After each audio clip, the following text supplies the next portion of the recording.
Mira, en el caso del presidente Bukele, está haciendo que todo lo que es la teoría política, sobre todo la que está referida al liderazgo, tenga que ser revisada. Y para usar el término, uno de los términos que a mí me gusta, ¿no? Tiene que ser revisada y reinventada, ¿no? Porque estamos frente a un hecho de liderazgo político que no solo es inédito en el caso de El Salvador, sino que también a nivel de la región latinoamericana, ¿no? Hace tiempo, hace más o menos un año y medio, que yo estoy trabajando con un concepto y he definido a Nayib Bukele como una singularidad sociológica. Es decir, Nayib Bukele, desde que llega prácticamente al Ejecutivo, aunque tenía todo un trabajo previo, pues, en Nuevo Cuscatlán y en San Salvador, cuando él llega al Ejecutivo, en cuestión de un año, se empezó a mostrar como una singularidad sociológica. ¿Qué significa esto? Significa que un personaje es el que le presta su nombre y le presta su rostro a la coyuntura. Es a partir de que él llega a la presidencia de la República cuando tú ves que cualquier referencia que se haga a los sucesos en El Salvador se hace a través de la figura de Nayib Bukele. Y es por eso que la oposición, la pírrica oposición que hay en el país, todo se lo achaca a Nayib Bukele. Lo bueno, que ellos lo transforman en malo, pero lo que estamos viendo es cómo un personaje le presta su rostro y le presta su nombre a la coyuntura. Ahora, en términos de la valoración interna que ha tenido el presidente, hay que remontarnos desde la primera encuesta, a partir de que él llega a la presidencia, y vamos a ver cómo la aceptación ciudadana se fue incrementando, ¿no?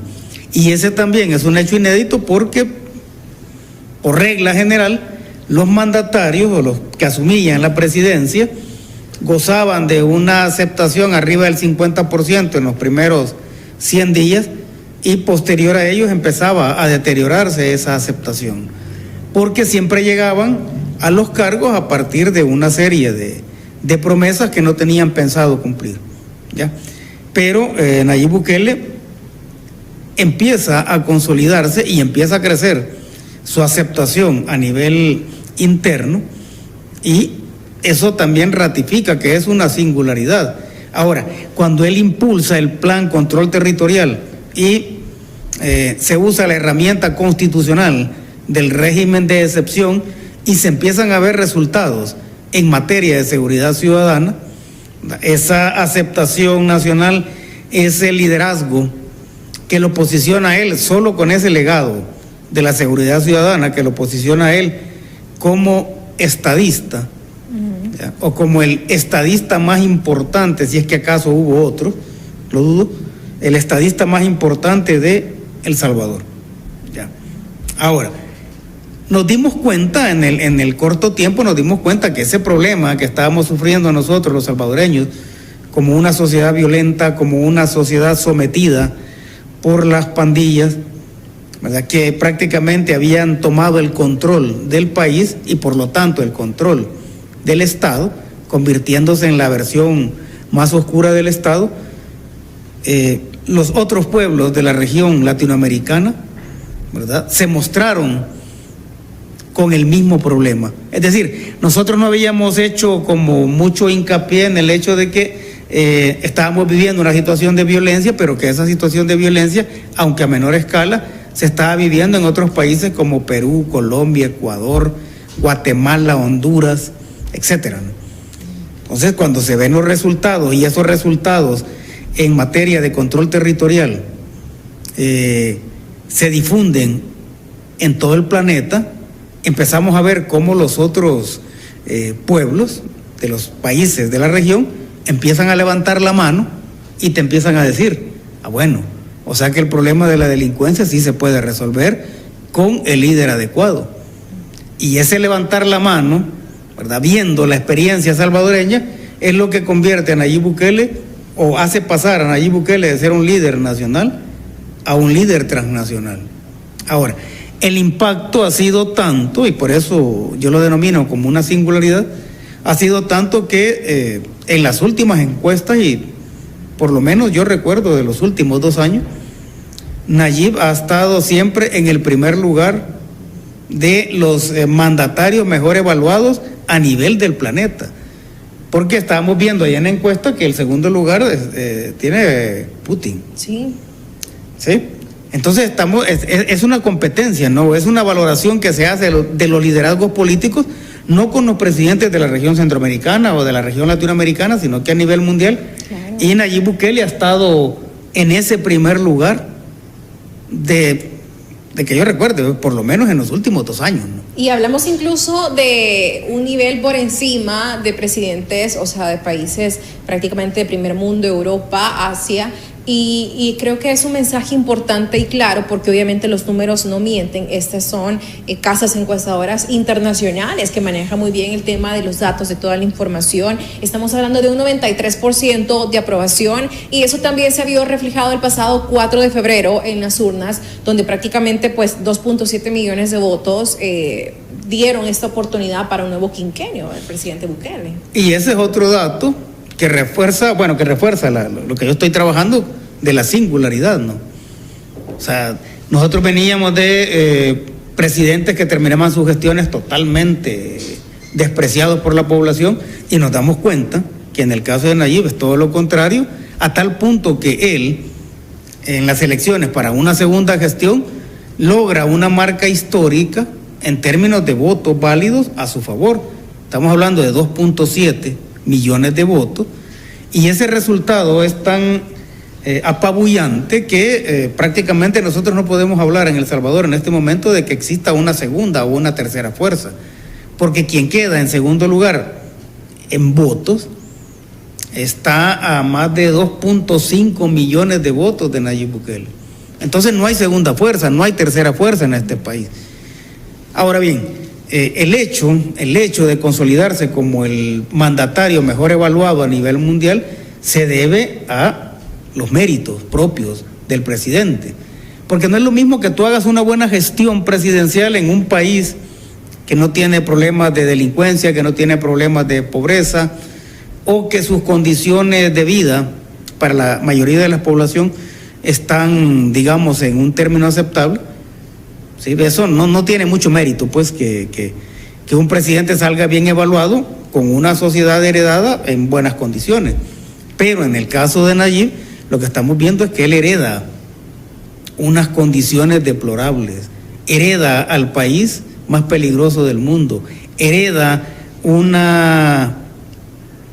grupo de políticos, ¿verdad?, que están signados por la corrupción.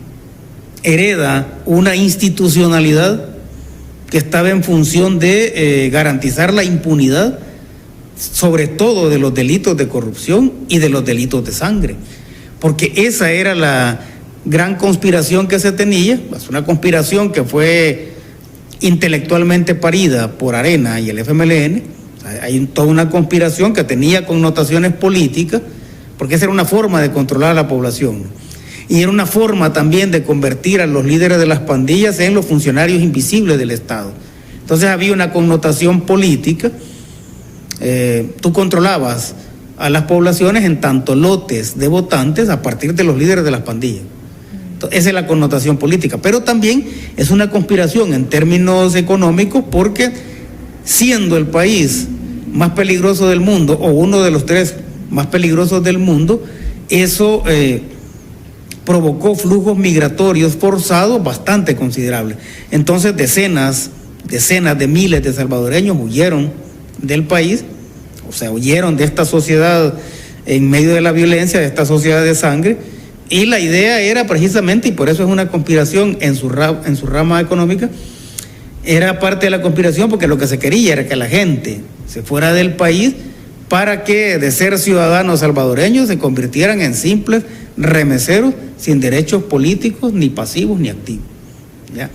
Entonces, Nayib Bukele, con ese proceso de control territorial y con ese proceso de pasar de ser violentos a una sociedad de las más seguras de la región continental, también tiene otro legado, que es el devolverle la nacionalidad a todos los salvadoreños internacionales. Y es interesante ese punto y quiero hacer un pequeño paréntesis que usted lo toca porque hemos visto cómo ahora la diáspora realmente está interesada en el tema de la política, en todo lo que acontece en nuestro país, en el presidente. Hemos visto una diáspora que está apoyando mucho las decisiones, que está invirtiendo, que quiere regresar a nuestro país y que incluso ha sido tomado en cuenta para acciones tan importantes como una votación, es decir, se devolvieron esos derechos constitucionales que lamentablemente les habían sido robados por años. Y es que, mira, los salvadoreños internacionales, fieles a lo que significa ser salvadoreño, porque esa connotación o esa nacionalidad tiene muchos rasgos especiales. El primero es que nosotros fuimos capaces de sobrevivir en una sociedad no apta para el consumo humano. Ya, o sea, eso ya era una muestra del talante de los salvadoreños, pero estos salvadoreños que se van huyendo realmente siempre estuvieron comprometidos con este país, siempre estuvieron, a pesar de que habían sido expulsados prácticamente, siempre tuvieron el corazón puesto en El Salvador y el compromiso en El Salvador a tal medida, o en tal medida que son las remesas las que sostienen prácticamente a este país durante 30 años. Estamos hablando de más de 150,000 millones de dólares que nuestros compatriotas enviaron a este país y ese compromiso no se veía retribuido por parte de los gobiernos de turno, ¿no? Ahora, Nayib Bukele, más que regresarle los derechos políticos o a través del mecanismo de regresarle los derechos políticos, activos y pasivos, a los salvadoreños internacionales, lo que hace es devolverle la nacionalidad. Porque al nomás cruzar las fronteras de El Salvador, nuestros compatriotas perdían la nacionalidad, porque ya no tenían derecho ni a voz ni a voto, ¿no?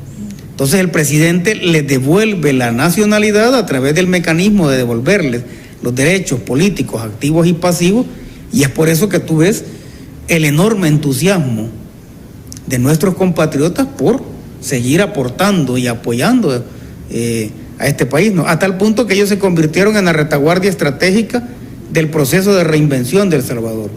A tal punto también, y este es otro dato que yo he usado para hablar de Nayib Bukele como singularidad sociológica, es que cuando tú les permites a ellos votar, el nivel de participación en términos relativos es el más alto que se ha tenido a nivel planetario con lo que algunos llaman la diáspora, ¿ya? O sea, por ponerte un caso, México también le devolvió hace años los derechos políticos activos y pasivos a los mexicanos, pero el nivel de participación de la diáspora mexicana fue ni siquiera del 1%. En el caso de El Salvador, nosotros vimos cómo nuestros compatriotas se volcaron a las calles para apoyar ¿a quién? A quien estaba transformando el país en positivo. ¿Para apoyar a quién? A quien les devolvió la nacionalidad, ¿verdad? ¿Para apoyar qué? Para apoyar la construcción de un país, que es el país que nos merecemos los salvadoreños, después de décadas de dolor, de muertos, de sangre, de llanto, de desaparecidos, ¿ya? Entonces estamos hablando de una serie de hechos históricos que van de la mano o tienen el rostro y el nombre de Nayib Bukele. Y acá eso es lo que provoca esos ataques, ¿verdad?, de esquizofrenia en la oposición, porque saben que la figura que está representando la coyuntura es la del presidente, y por ello es que se tiraron, pues, desde que el presidente asumió la presidencia prácticamente, se tiraron en contra de él, a tal punto que cuando Arena y el FMLN dominaban la Asamblea Legislativa y controlaban la Sala de lo Constitucional, con estas dos instancias del Estado le montan un gobierno paralelo. Eso era parte, digamos, de la guerra de posiciones. En ese momento Arena y el FMLN eran oposición política. ¿Y por qué política? Porque tenían cuotas de poder importantes en la Asamblea Legislativa, en el órgano judicial y en todo lo que era el poder territorial a través de los municipios. Entonces eran oposición política. Le montaron un gobierno paralelo de entrada se le tiraron con todo al presidente, y en el marco de una coyuntura que significó prácticamente que las personas de los otros países o los otros pueblos de la región latinoamericana, ¿no?, perdieran la ilusión de los presidentes que habían puesto, que fue la pandemia, en el caso de El Salvador ocurre totalmente lo contrario. Entonces nosotros vimos cómo el país se convirtió en un referente en el manejo de la pandemia, cómo desde la Asamblea Legislativa y la Sala de lo Constitucional le quisieron atar las manos al presidente, pero él en una actitud, y hay que decirlo, ¿no?, en una actitud valiente, e incluso enfrentado con organismos internacionales, maneja de forma exitosa la pandemia. Y entonces acá estos que antes eran oposición política, ¿verdad?, y se comportaron de esa forma, le mandaron otro mensaje a la población, ¿no? Ya la población se había rebelado, porque fue una rebelión electoral la de 2019, pero cuando la gente se dio cuenta de que mientras Arena FMLN tuvieran el poder político suficiente como para intentar atarle las manos al presidente, eso era negativo. ¿Ya? En 2021 tú ves cómo se da una segunda rebelión electoral y contra todos los pronósticos de la fórmula que se usaba para el cálculo del número de diputados, venciendo eso, ¿no?, que casi era imposible de que un solo partido tuviera mayoría calificada, en una segunda rebelión electoral, los salvadoreños, y como parte de ese proceso de formación de una cultura política democrática, le da a Nuevas Ideas mayoría calificada en la Asamblea Legislativa. Y entonces ahí se desmonta ese gobierno paralelo, y para comprobar que no había sido un accidente electoral, ni la elección del presidente, ni la mayoría calificada de Nuevas Ideas, en 2024 tú ves cómo el pueblo le da al presidente de nuevo una segunda gestión con un número histórico de votantes, y le da a Nuevas Ideas no la mayoría calificada, sino que la mayoría absoluta. ¿Ya? Entonces lo que estamos viendo es cómo las personas, a raíz del compromiso que ha demostrado el presidente con la población, no solo en tanto principal líder del Poder Ejecutivo, sino que también cuando fue alcalde, pero ese compromiso del presidente también se convirtió, o la gente lo asumió como un compromiso de ellos, y le da la presidencia en una segunda gestión por el compromiso que tiene la gente con su país, y le da mayoría absoluta a Nuevas Ideas por el compromiso que tiene la gente con la institucionalidad democrática y con todos los mecanismos necesarios para garantizar la gobernabilidad e incluso garantizar el cambio de las reglas, y aquí estoy pensando en las reformas constitucionales, y demuestra un compromiso, la gente demuestra o digamos que reconoce su compromiso a partir del compromiso del presidente en términos territoriales, cuando le da a Nuevas Ideas y los partidos aliados prácticamente todos los municipios.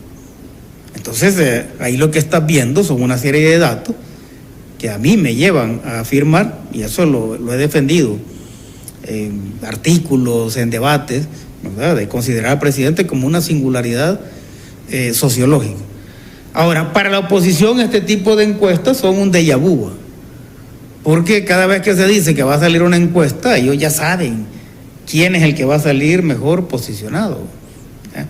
Y para reafirmar lo que está sucediendo y para rebatir todos aquellos planteamientos que dicen que esas encuestas no tienen valor, vámonos a las encuestas invisibles.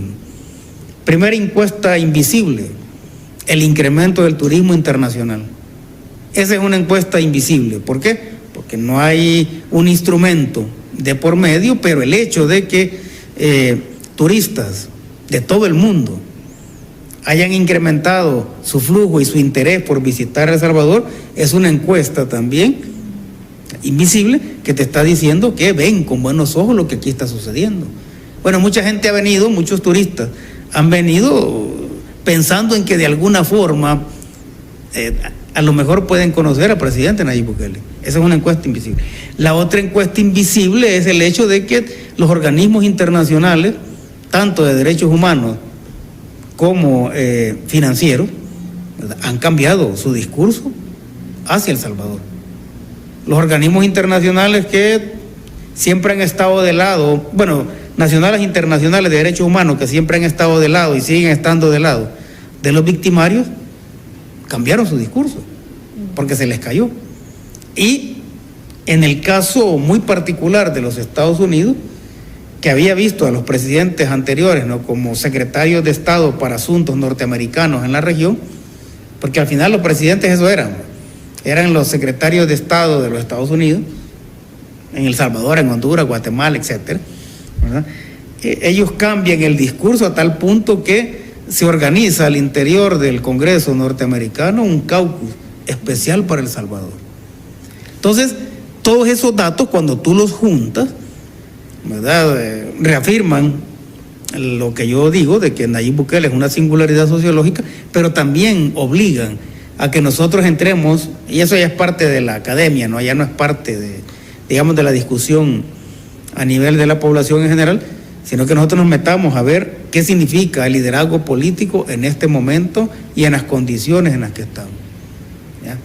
Entonces tú ves cómo una figura en particular impacta no solo en el imaginario de la población o en el corazón de la población, sino que impacta también en todos aquellos constructos teóricos en materia política que se tenían hasta el momento. Si estamos hablando de reinvencionismo, bueno, yo al menos estoy hablando de reinvencionismo para trascender lo que se conocía como el progresismo, que fue propio de los partidos de izquierda en Sudamérica, pero que fracasó.